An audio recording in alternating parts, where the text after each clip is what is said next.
Assalamualaikum, salam sejahtera. Saya rasa ini video yang kedua lah saya buat berkenaan Grab. Jadi saya memang sudah lama lah berkecimpung dalam e-hailing.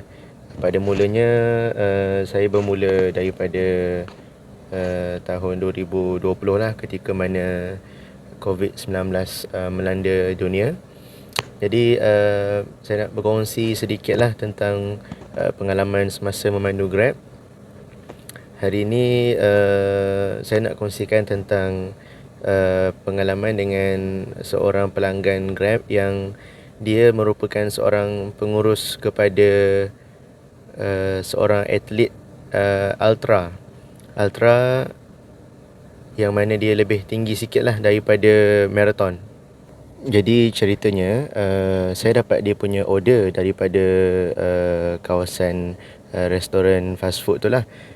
Kemudian dia banyak kali cakap yang dia ada tempah Grab yang satu hari tu lah. Sebab Grab sekarang dia ada perkhidmatan untuk satu hari. Jadi orang-orang yang nak berjalan macam dia nak seharian, macam ada pemandu peribadi lah.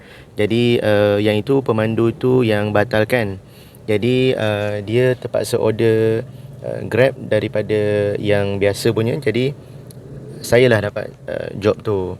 Jadi ceritanya masa saya baru dapat tahu yang dia merupakan seorang pengurus kepada atlet untuk sukan untuk ultra lah.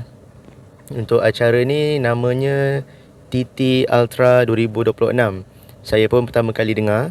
Jadi yang menariknya dia kata atlet yang dia uruskan ini memang ada nama dalam sukan marathon. Dia dah sukan dia pun lelaki itu half marathon pun dia dah tapau, marathon pun dia dah tapau. Sekarang ni dia dah masuk ultra lah. Ultra ni yang tak salah saya 100 km ke atas, dan termasuk dengan laluan yang tinggi-tinggi lah. Jadi orang yang minat sukan berlari ni, diorang lebih arif lah bab ni. Jadi bezanya cuma pengurus yang ini, dia ni lebih kurang 45 ke atas lah. Seorang wanita, dia lah yang menguruskan atlet inilah. Jadi pada permulaan tu mereka yang sertai ultra ni, diorang dah berlari daripada, kalau tak salah saya, daripada Negeri Sembilan. Negeri Sembilan, diorang ada checkpoint ke Hulu Langat.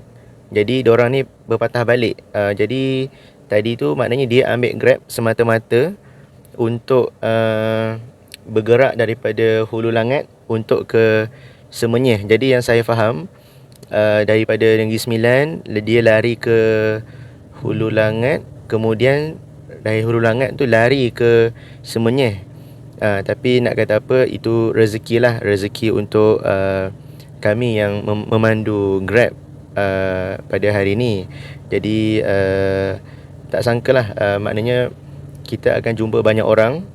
Dan kali ni saya jumpa orang yang menjadi pengurus kepada pelari ultra, yang biasanya orang ada yang dia memandu sendirilah, tapi mungkin pengurus yang ini dia dari jauh kan, sebab dia pun cakap dia daripada Sabah. Orang yang dia uruskan ini pun dia bekerja di Penang, tapi dia sanggup datang Selangor untuk berlari ultra. Jadi itu sajalah perkongsian. Terima kasih kerana menonton.